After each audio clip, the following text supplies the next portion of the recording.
Welcome back to Blackshear Unleashed. Welcome back to one of my recap UFC Fight Night videos. I will be breaking down the card that just happened last Saturday, UFC Fight Night Kansas City, Garry versus Carlos Prates. I'll be starting with the early prelims fight of Chandler versus Jocelyn Edwards, going all the way up to the main event, Garry versus Carlos Prates. Please leave a like, please subscribe, please leave in the comment what your favorite fight was from this last weekend, and which fight you're most looking forward to this upcoming weekend. Starting off with the two ladies, this fight, I told you from the beginning, Chandler, she's just a big load of woman. She's not very good at fighting at all. She just tries to mean mug you. She's not good. And Edwards, who's not very good either, I said would win, and she completely blasted her in 3 minutes. Chandler had no chance. Edwards was piecing her up on the feet, got her up against the fence, threw like a 4 or 5 punch combo, got her down, 2, 3 follow-up shots. Chandler was out of there. And should be gone from the UFC for good. She's so bad, never going to win anything. Get her out of here. Good win for Jocelyn Edwards. I was surprised that she got her out of there so fast. I thought it was going to be a super boring 15-minute fight, but credit to her. She did blast her in like 3 minutes, and the fight was over. Actually, this whole card was pretty good. There was a lot of finishes. There was only a couple of decisions, so the whole fight night was very, very good. Next fight, we have Timothy Cuamba versus Roberto Romero. This fight, I didn't really know these guys well. I've never really seen them fight that much. I saw Cuamba lose his last fight. I didn't really have a pick, so I'm not even going to act like I knew who was going to win. This fight, Cuamba looks super good. His kickboxing is actually very world-class. Romero looked stronger at the beginning. I thought, like, after a minute, okay, he's going to hold him up against the fence. Probably will get a takedown and just hold him down. But no, Cuamba was able to separate, and I believe, like in round 2, before the third round started with like a minute to go, Cuamba completely blasted him, hurt him, and then flying kneed him, finished him. So good win for Cuamba. I think he's pretty young. He's like 26 or 27. Romero is like 30-ish. He's not very good. Good win for Cuamba. That was actually pretty impressive. That was a pretty good fight. Next, we have Jaqueline Amorim. We have against Polyana Viana. Jaqueline Amorim, everyone thought would just get the takedowns. They thought she would get the submission. I didn't know what round she would get it. I didn't think she'd get it in the first round. I thought this would be another pretty dragged out, boring women's fight. She'd get the takedown each round and just hold her. But no, Amorim just completely dominated Viana. Viana needs cut just like Chandler. I thought was with Alex Pereira. Not really sure what happened there, but seems like that settled steam down. So Viana's nothing without Pereira. Amorim completely exposed her. She doesn't have any takedown defense. She didn't even get a showcase her striking. Not like it's very good. So she should be gone. Good win for Amorim. She got I think it was an armbar, I believe. It was a rear naked choke, I believe. That's what it was. Good win for Amorim. I don't know how old she is. She's pretty small, though. I think she might struggle against the bigger, stronger ladies in the division. But for now, she'll just keep mollywopping the not ranked woman of the 115-pound division. Next, we have Malcolm Wellmaker versus Cameron Saaiman. I hadn't seen Wellmaker fight before. I was actually kind of a fan of Cameron Saaiman. He looked good in his first couple fights, and then he did get beat by Talbot, and I forget who else he got beat by, but he was on a 2-fight losing streak. He was fighting Malcolm Wellmaker, who was making his UFC debut. I'll admit, I'm a Wellmaker fan now. He did completely demolished Saaiman in like 2 minutes. Saaiman looked good for maybe the first 2 minutes, hitting on the outside, and then Wellmaker just needed one big connection, overhand right, and Saaiman went flying across the octagon, down. You could see it in his face the second he covered up. He wasn't wanting to take any more shots, and the ref stopped it after like 1 or 2. Not very convincing from Saaiman. I don't really know where he goes from here. He's losing to unranked guys. At first, I thought, okay, this guy's a prospect. He might actually get up in the rankings. He's losing to guys in their UFC debut. I don't really know what's next for him. Hopefully not cut. Hopefully he gets one more shot, if anything. He's still pretty young. Maybe he does need to leave, get some more experience, and then come back. But I say give him one more shot. He's still young. He is in usually pretty exciting fights. Don't get him out here yet. I like him. Next, we have Damon Blackshear versus, I think it's Alateng. I don't want to say it wrong. Probably did.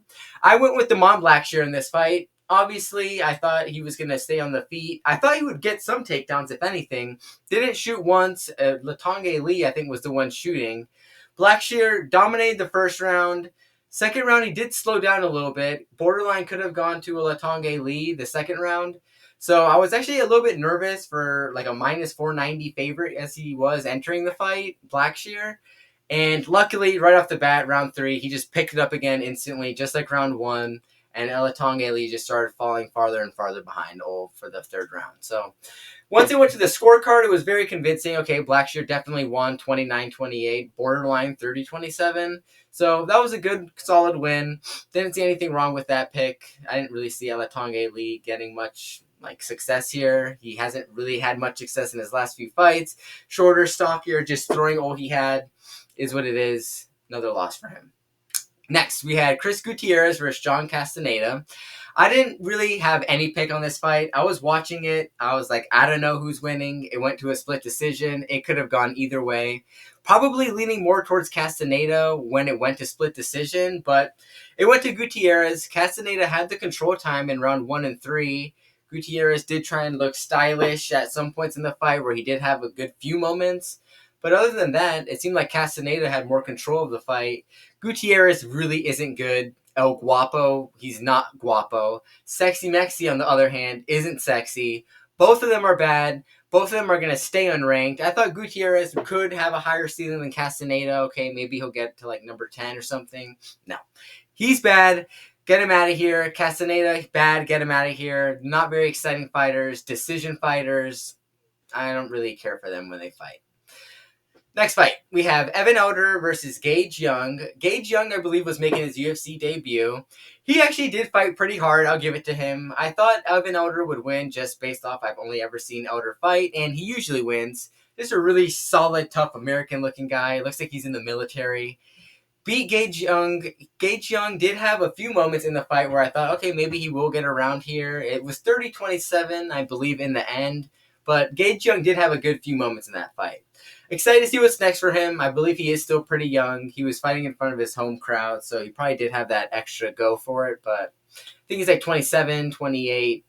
Should have a good next fight in the UFC. Probably will get a win. Evan Elder does have more experience. It was a good win from him. Exciting fight.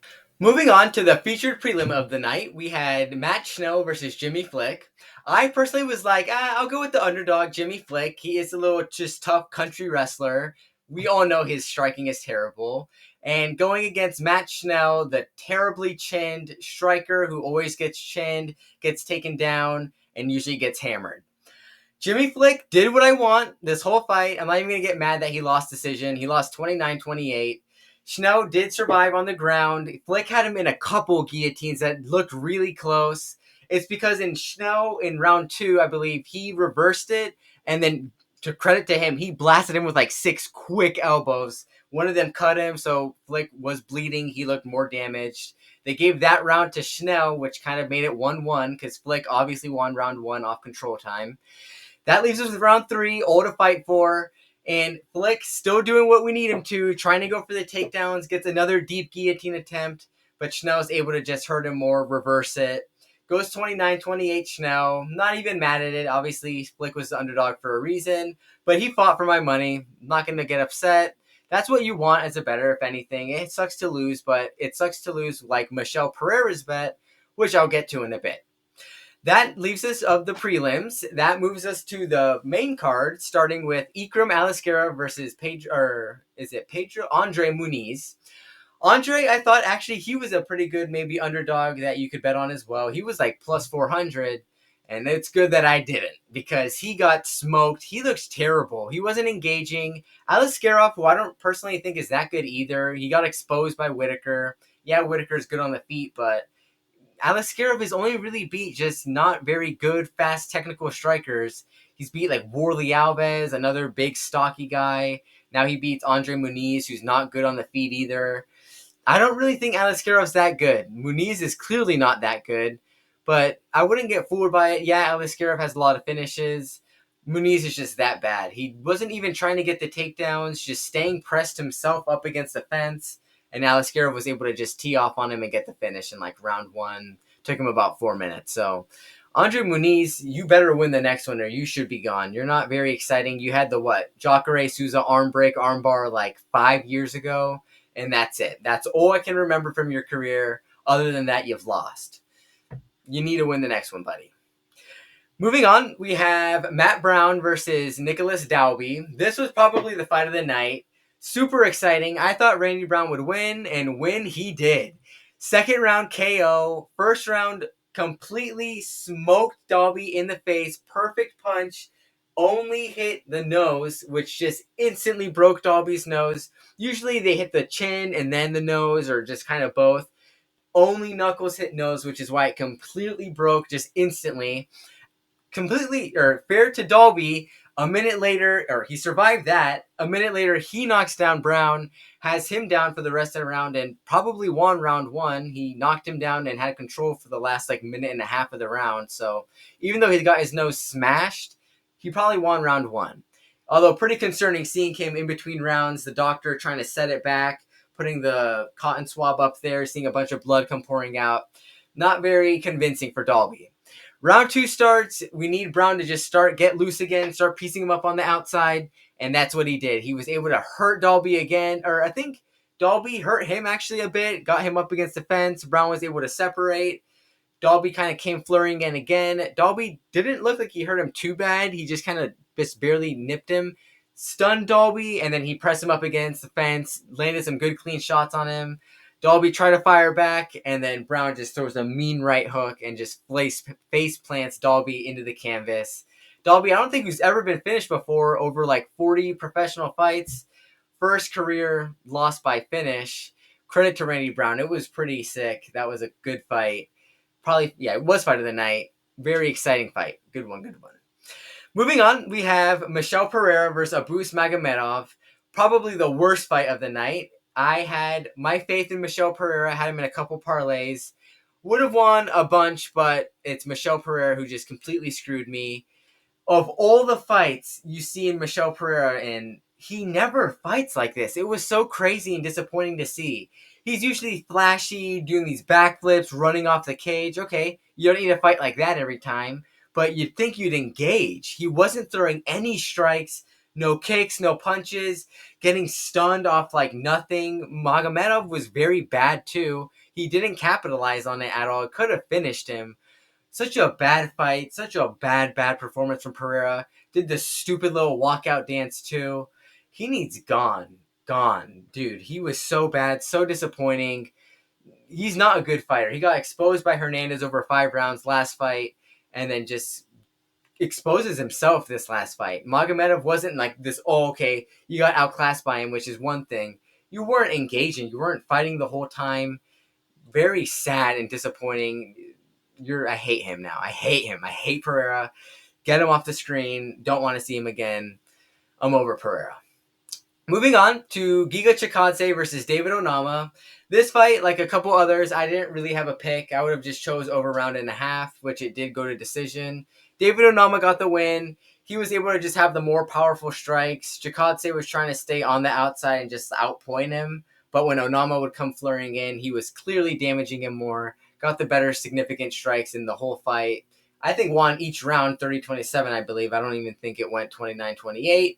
Chikadze is getting a little bit older. He had a couple of good knockouts 5 years ago.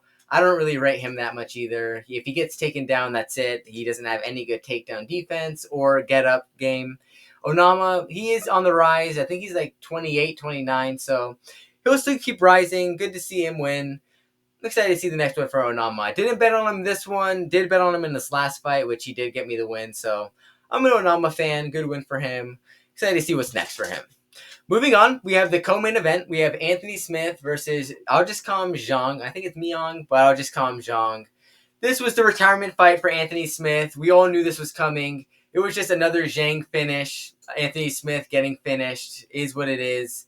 Anthony Smith Zhang was, to his credit, blasting Anthony with these good elbows up close in the phone booth. Smith got cut huge over the forehead in 2-3 minutes.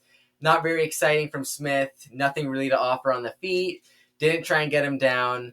Pretty poor performance from him, but that's what we've come to expect from Anthony Smith. At the end of the fight, he's trying to act all hard, flipping off this dumb guy in the crowd. Why are you even giving him attention? Just poor from Anthony Smith. Zhang, I think he's 29, 30, so he's on the come up. He does have a few losses. I think he has 6 or 7, so that's not very good. We'll see what happens from him, though. Good win from Zhang. Excited to see who he'll fight next. Finally, we're done with Anthony Smith. We'll just see him on the commentary booth. or not commentary booth, we'll see him on the analyst desk. He's not my favorite, not the worst, but at least he'll still be getting money. He wasn't the worst person.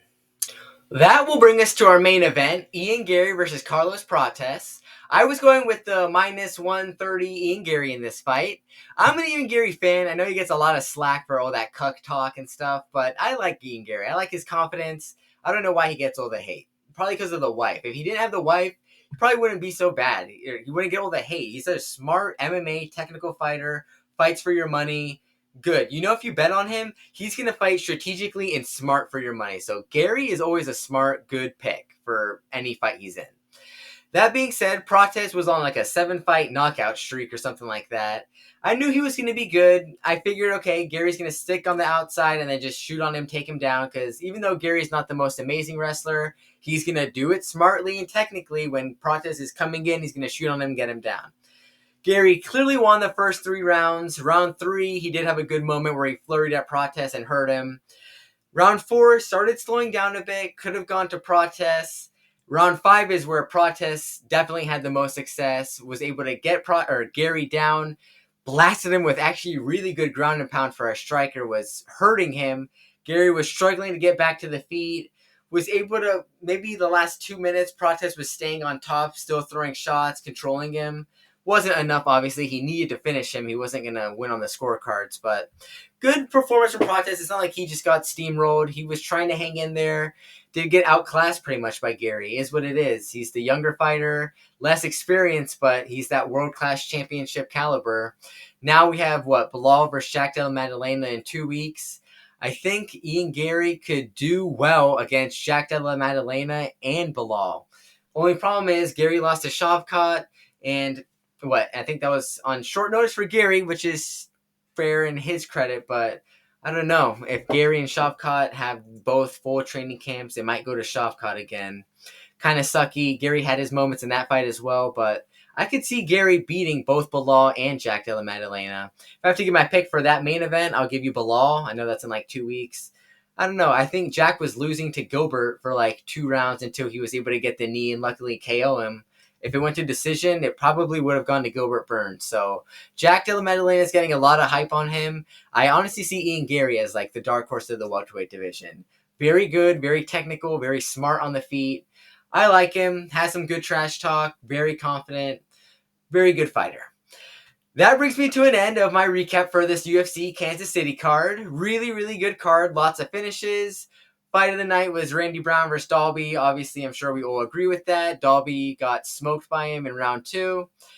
That was a really good card, really good night. Next fight night is, I believe, Davison Figueiredo versus Corey Sandhagen in Des Moines, Iowa. Not the most amazing card. I'll give you a quick early prediction for that. I'll say Bo Nickel is my favorite to lose as that card. He's like minus 200 or something. I will be going with the 2-division former 1 championship champion, Reiner de Ritter, at plus 250 to beat the undefeated Bo Nickel. That's my early little quick underdog pick for next weekend, this upcoming weekend. Thank you guys for watching. Please leave in the comments what your guys' favorite fight was. If you guys think Rainier can do it against Bo Nickel, or who you guys' most confident picks are for this upcoming UFC fight night. Thank you guys for watching. Please leave a like and please subscribe. Thank you guys.